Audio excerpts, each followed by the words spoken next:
As a photographer, there are 3 places you should be thinking about your copyright statements as we roll into 2019. Let's check that out. Hi there, I'm Aaron from TechPhotoGuy.com, and as a photographer, it's important that we put a copyright notice around our work at times so that people know who made it, and it keeps the honest people honest who might otherwise borrow our images. With those copyright notices, though, there's a date involved, and as we roll into the new year, there's 3 places you should make sure that you update the date to now show the new year.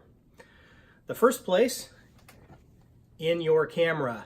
Most professional level cameras have the ability to set copyright as part of the metadata in the camera. So what you want to do is go into the menu system, check your user manual or Google online, and find out how to set a copyright notice in your camera, whether you use Canon, Nikon, Olympus, Sony, or whoever. The second place we want to set the copyright notice is if we use any import presets in a program such as Lightroom or Capture One.